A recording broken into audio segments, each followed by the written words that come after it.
¿Cómo están? Bienvenidos a Última Mirada. Tenemos hoy el análisis internacional de Raúl Sor, que bueno, cuando se acaba un año, uno está obligado a mirar qué trae el año nuevo y sobre todo qué dejó el año que pasó. Y desde ese punto de vista, cuando estamos hablando de un mundo que está muy crispado, con superpotencias que están a tironazos por aquí, por acá, con las personalidades que gobiernan, qué sé yo, que parecen más preocupadas del espejo que de cualquier otra cosa, es verdad que hay que parar un ratito y decir a ver cómo se ve el año siguiente. Es cierto, y bueno, para saber cómo viene el año siguiente, conviene hacer un balance de lo que ha sido este año. Y bueno, por lo menos en América Latina, este año, el año que termina, estuvo dominado por el cambio de postura muy radical de Estados Unidos en esto que se ha llamado la doctrina Monroe. Es decir, Estados Unidos vuelve a focalizar mucho de su atención en lo que está pasando en el continente y se toma, digamos, aparte de la situación obvia, muy crispada con Venezuela, incluso en países, digamos, de relativamente poca gravitación, como Honduras, Estados Unidos interviene abiertamente y le señala a Honduras que si no gana el candidato favorecido por el presidente Trump, que se olviden de todo tipo de ayuda. Bueno, en Honduras todavía no se resuelve quién ha ganado las elecciones, sí. Están contando los votos, pero claro, la situación más crispada, más seria por lejos, es la que se vive en Venezuela, donde Estados Unidos en la práctica ha establecido un bloqueo naval.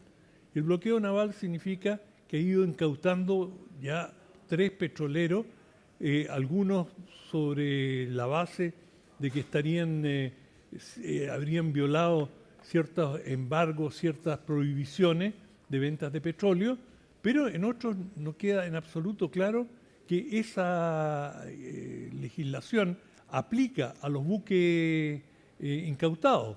Por lo tanto, esto comienza a tomar el rostro de un bloqueo económico clásico. Esto era una táctica usada regularmente por las cañoneras, se le decía en aquel entonces, que una serie de buques, los ingleses lo practicaban bastante, cercaban los puertos, no dejaban entrar y paralizaban totalmente el comercio hasta que los países cedían, izaban bandera blanca y decían, bueno, vamos a comprar mercancía británica o cualquier otro que fuera el motivo del bloqueo. Y esto es lo que se comienza a configurar frente a Venezuela. Esto no excluye la posibilidad de algún ataque menor, es decir, el desplazamiento de tropas norteamericanas, aunque es significativo, es totalmente insuficiente para una invasión terrestre y es muy improbable que lo hagan. Pero sin embargo, acá hay, Fernando, un trasfondo muy doméstico estadounidense. Y fíjate, la mayoría de la opinión pública en Estados Unidos es contraria a una intervención en Venezuela o en cualquier otro lugar. Es decir, Trump fue elegido en una plataforma aislacionista. Es decir, no nos vamos a meter estas never-ending wars, guerras que nunca terminan, que son unos pantanos en los que podemos estar 20 años como en Afganistán o estar décadas como en Vietnam. No vamos a entrar nunca más a estas guerras o en Irak. Simplemente podemos intervenir, como lo hicieron frente a Irán, con un bombardeo puntual sobre lugares que ellos señalaban que había un desarrollo nuclear. Bueno, en el caso de Venezuela, probablemente, o sea, la idea de una intervención, como dicen los estadounidenses, ¿vota sobre el terreno? No. Eso es muy improbable, pero Estados Unidos tiene recursos inmensos y los ha desplegado, es decir, tiene a su mayor portaaviones y una buena flota, con lo cual, digamos, pueden coartar totalmente el comercio venezolano. Y lo más importante, bueno, le están cortando la yugular a Venezuela, o sea, el petróleo. Esa es mi pregunta. ¿Dónde estaba el leitmotiv de toda esta situación, que es el petróleo. Sí, claro, y para Venezuela el petróleo es el 90% de sus exportaciones. Es decir, para todos los efectos prácticos, Venezuela es un país monoexportador y muy dependiente en su agricultura, importa mucho de sus insumos, mucho más que la mayoría de los países. O sea, es en términos relativos un país con muy baja autonomía, por lo tanto, muy vulnerable, y si este bloqueo se sostiene en el tiempo, bueno, esto va a tener, y el impacto que busca Estados Unidos es de poner a Maduro el discurso público, ni siquiera es tanto restaurar la democracia, sino que asegurar un régimen afín en Venezuela que, por supuesto, digamos, como uno de los motivos invocados es el fin del narcotráfico, que no vayan más lanchas, aunque eso es una excusa secundaria, porque en realidad el grueso de la droga que va a Estados Unidos no proviene de Venezuela y mucho de lo que se exporta desde Colombia va a Europa, no va a Estados Unidos. De manera que el tema del narcotráfico parece haber sido más una excusa válida, pero que desde el punto de vista de la percepción pública es importante. Pero aquí viene lo central. Cuando un país entra en conflicto, las guerras pueden, o los conflictos pueden elevar a ciertas figuras y convertirlas en héroes nacionales o en una desgracia total. Y hoy día, ya en Estados Unidos, está una carrera soterrada por quién va a ser el sucesor de Trump. Trump. Ahora, dime una cosa. Estados Unidos, por cierto, capitaliza de alguna manera la atención porque tiene un presidente que habla mucho, que promete mucho, que amenaza mucho y por lo tanto eso genera una alteración. Pero mientras está pasando esto, hace ya rato empiezan a crecer otros países que tienen mucho menos que Estados Unidos, pero que en los últimos años han crecido como potencia económica muy grande y como referente para otros países que eventualmente están. El más rutilante, sin duda, China. Sí, seguro. Sí. Ahora, déjame decirte, simplemente para terminar con la idea, con el tema anterior, ahí hay dos candidatos, en el caso que están empujando un conflicto con Venezuela. Y son dos potenciales candidatos, uno ya prácticamente declarado, J.D. Vance, que es el vicepresidente, y Rubio, que es el secretario de Relaciones Exteriores, Marco Rubio, que es el ministro de Relaciones Exteriores. Los dos tienen un marcado apetito por ser los sucesores. Y Vance, y los dos, y especialmente Rubio, tiene una gran inquina o una gran enemistad con Venezuela. Rubio, digamos, tiene una relación muy directa con es latino de cubano, claro, cubano. Y con Cuba, y digamos, el sueño de Rubio sería acabar con Maduro y de pasada terminar con el régimen cubano. Eso sería el sueño. Y Rubio tiene un electorado importante en Florida, es decir, el voto latino es importante, y por otra parte Vance es el adalid de los aislacionistas y digamos, el hombre más popular en MAGA, Make America Great Again, este movimiento, de manera que estos dos personajes comienzan a perfilarse y los dos con ambiciones presidenciales a ser el sucesor de Trump. Bueno, como sabemos, una semana en política es una eternidad, imagínate, faltan 3 años. Sí, ahora, como decíamos anteriormente, China se pasó a convertir en una potencia en términos económicos, militares, ya absolutamente, yo diría, imposible de dejar fuera en una conversación mundial, una conversación que trata estos temas. Tú conoces muy bien China, has estado allá. A ver, ¿tienen ganas de meterse en los temas de Occidente los chinos? Muy buena pregunta, Fernando. Realmente pusiste el dedo en la llaga. China tuvo un excelente 2025, realmente le fue extraordinario. Tuvieron un crecimiento contra todos los pronósticos de un 5%. Estamos hablando de la segunda economía mundial. Cuando una economía crece un 3%, todo el mundo se golpea el pecho y dice, excelente. 4, extraordinario. 5 es descomunal. Piensa un 5% sobre el tamaño de China, que ya es tremendo. De manera que China, además, ha tenido una política, como suelen hacer los chinos, de muy largo plazo. O sea, los chinos piensan en términos casi de siglo, exagero, pero realmente a 20, 30 años plazo. Y en ese contexto, ellos se han preocupado de un tema central, la autonomía, no depender de Occidente. Y bueno, Estados Unidos, cuando entra, le comienza a aplicarle aranceles a China, China acepta el gallito y dice, bueno, muy bien, nosotros no les vamos a vender tierras raras. Y Estados Unidos es muy dependiente de las tierras raras que provienen de China. Muchos de sus productos de alta gama utilizan estos minerales. China dice, muy bien, entonces no vamos a comprar soja estadounidense. Y comienza a aplicar una serie de medidas en las cuales demuestra que tiene una capacidad de enfrentar de igual a igual a Estados Unidos, cosa que al parecer sorprendió a Washington y al gobierno de Trump. Y al poco tiempo, el propio gobierno estadounidense dice, bueno, no llevemos esta cosa a mayores, claro. Acá están las tierras raras, qué es lo que ustedes necesitan, y a cambio nosotros,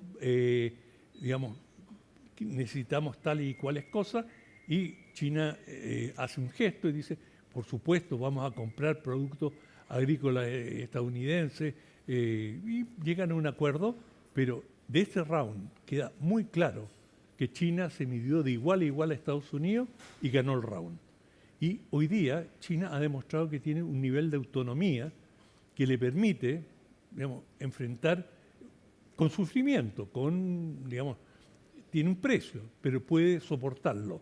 Además tienen una cultura, todos hemos escuchado hablar de la gran muralla china, es decir, un país que teniendo los recursos, tenían conocimiento de la pólvora, pudieron haber sido un país conquistador, en vez de salir a conquistar el mundo, se cerró. Hicieron su muralla y dijeron, ellos se definen como la potencia central, es decir, ellos son el centro del mundo y no necesitan del resto. Esto me refiero a la cultura ancestral. Y hoy día China está en la tentación si dar un paso adelante o no. Pero en términos políticos internacionales, de lo que vemos todos los días, yo te diría que los dos polos, Estados Unidos, aislacionista, China, multilateralista. Ahora, todo multilateral, es decir, China dice, abrámonos al mundo, todos discutamos. Y esto es, China durante mucho tiempo fue aislacionista. Cuando un país está en una situación de debilidad, se encierra. Cuando es fuerte y tiene algo que ganar en términos de comercio, de conquista, bueno, es expansionista o multilateral, como quieras llamarlo, y ese es un poco los polos que estamos viendo que chocan con fuerza. Ahora, Raúl, hay que tomar en cuenta que los países se mueven por distintas variables, por distintas influencias. Un país que se mueve porque su economía crece y genera una riqueza nueva y por lo tanto entra a otro estado, a otro circuito, tiene la lógica económica como básica para entrar. Pero hay países que se mueven porque tienen conflictos bélicos.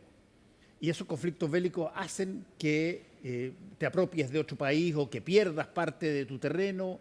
Y hay países que tienen también movimiento por, ser lo suficientemente relevantes como para poder decidir si apoyan a uno o apoyan a otro. Y eso puede cambiar la situación, el estado de las cosas. Desde ese punto de vista, hoy, ¿qué tanto la variable económica, el crecimiento económico genera una mayor, si tú quieres, dedicación, de aceptación por parte de cada pueblo que, por ejemplo, el conquistar terreno. El conquistar terreno, el hacerlo a través de a la antigua, por guerra. Bueno, se combinan en algunos casos y en general en tiempos modernos no se llega a la guerra, es decir, basta con enseñar los dientes y desplazar portaaviones y lo que hablábamos de Sí. el bloqueo puede ser suficiente. En otros hay intervención, las intervenciones en general han sido muy costosas y, por ejemplo, con la potencia militar de Estados Unidos, había un viejo chiste durante la guerra de Vietnam que ponían en una computadora todos los datos de Vietnam y de Estados Unidos. Y le preguntaban a la computadora, ¿cuándo va a ganar la guerra Estados Unidos? Y la computadora le respondía, ya la ganó ayer. Porque por datos era imposible que Norvietnam resistiera. Y sin embargo, Norvietnam, y luego unificado, vencieron y derrotaron a Estados Unidos militarmente, con el enorme poder de Estados Unidos.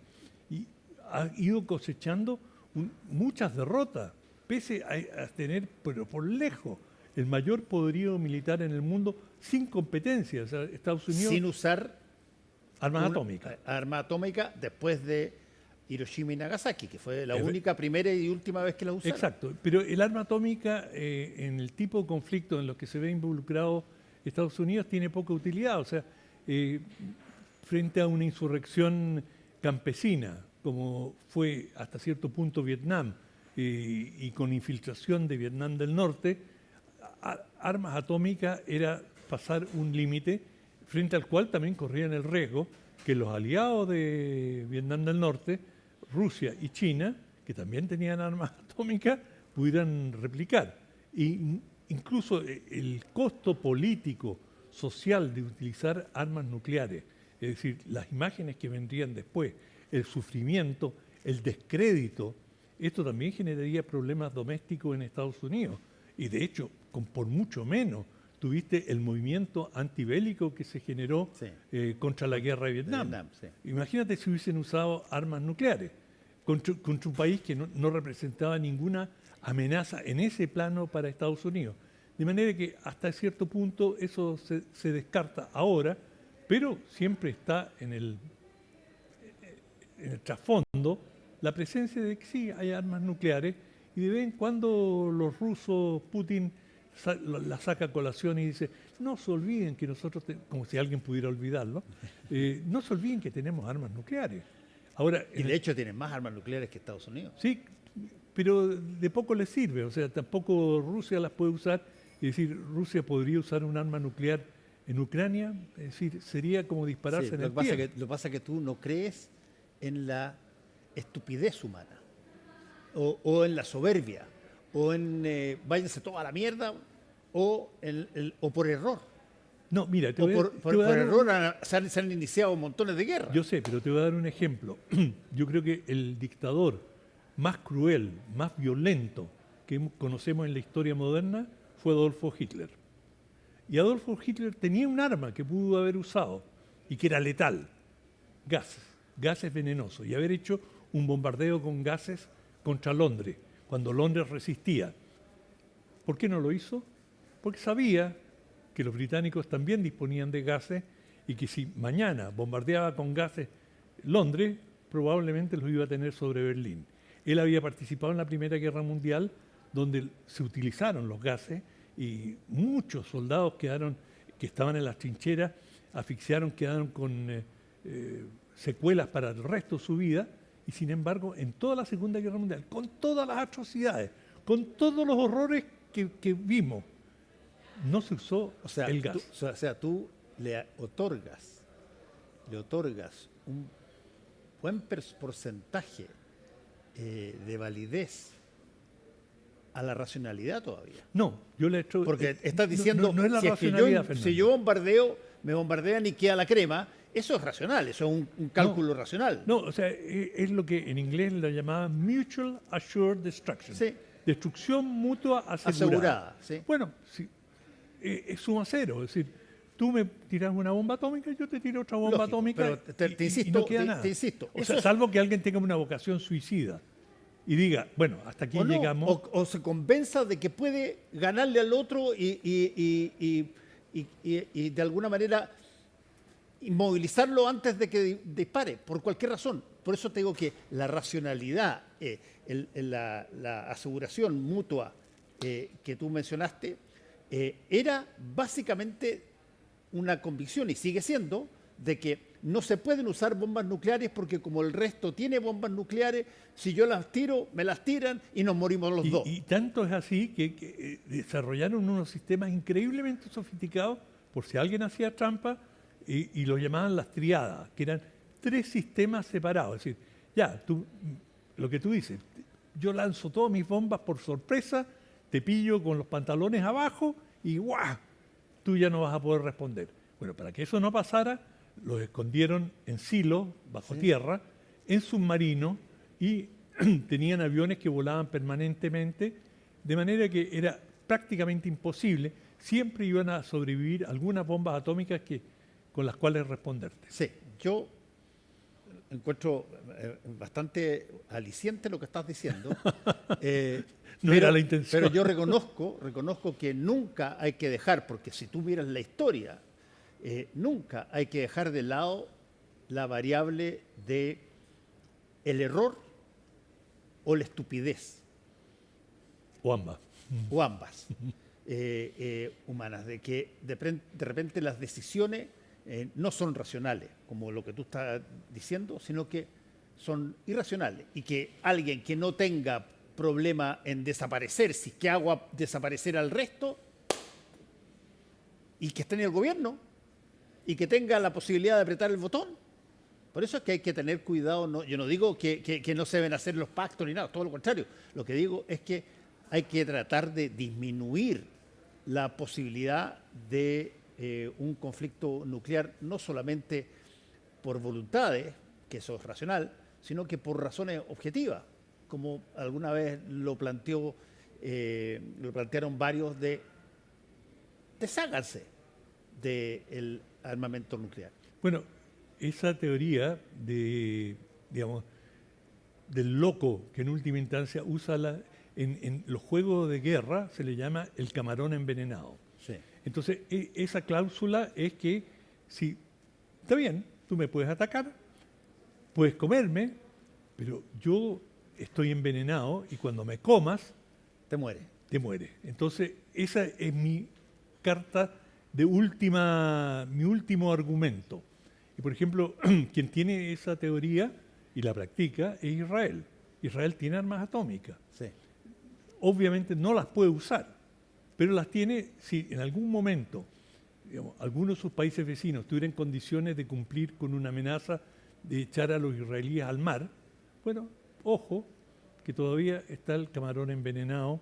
Es decir, si tú realmente quieres exterminarnos y botarnos a todos al mar, nosotros todavía podemos destruir tu capital y buena parte de tu país porque tenemos la fuerza, y ese es un argumento de última instancia que no lo vas a usar a menos que te pongan en esa situación, pero es suficiente como para inhibir a tus enemigos. Estoy de acuerdo, pero deja ponerte en otra situación. Pero eso tiene sentido en un país que está rodeado en una región geográfica relativamente pequeña. Pero cuando tú tienes países que están separados mucho, uno puede creer, oye, yo creo que golpeo, si es que me tiro primero, estoy inventando, golpeo si me tiro primero y aguanto, porque acá estoy en otra parte del mundo, no estoy al lado. Tienes toda la razón, y por eso se ha puesto tanto énfasis en la no proliferación nuclear, Sí. porque mientras más prolifere, mientras más países de distinto pelaje tengan la bomba, mayor es el riesgo de la hipótesis que tú estás insinuando. Bueno, vamos a tener un año nuevo, un nuevo año para que no sea el año nuevo que es una fiesta, un nuevo año que parte con, Bueno, el próximo año parte con nervios. Sí, parte con nervios en América Latina, Sí. en que, digamos, vemos claramente un avance de las derechas y las extremas derechas, no solamente en América Latina, también en Europa, digamos un avance electoral significativo, y yo creo que es una tendencia que va a continuar. El 26 vienen una serie de elecciones que están bien aspectadas para distintos matices de la derecha, y América Latina se ve dividida con, digamos, los principales países, Brasil y México con gobiernos progresistas, versus Argentina, ultraconservador, y bueno, ahora Chile, digamos, en sintonía con Argentina y con Ecuador. No es casual que el presidente electo haya visitado esos dos países. Se comienza a configurar un nuevo cuadro político en América Latina que, como sabemos, es una región muy pendular. Sí. Es decir, va de la derecha, vuelve a la izquierda, se tiñe de rosado, se tiñe de azul, en fin. Pero así viene el año políticamente, claramente en América Latina, y va a ser un año, además tenemos durante el año pasado tuvimos la COP30, sí, que es la reunión de tema climático, de Naciones Unidas, que realmente no llegó a ningún acuerdo sustantivo y que abre un panorama preocupante, porque cada día recibimos más y más noticias de tifones, de desastres naturales, inundaciones y ya masas de refugiados ambientales. Y bueno, en esto también... Está la Copa ahora también. ¿Ah? Está la Copa ahora también. Sí. Y bueno, y finalmente Estados Unidos ha adoptado, el presidente Trump, una actitud negacionista, sí, frente al cambio climático, así que hay grandes interrogantes para el año que viene. Tenemos temas. Muchas gracias, Raúl Sor, que te vaya muy bien. Igual, chao. Hasta luego, nos encontramos en unas horas más, ya en el año 2026. Hasta luego.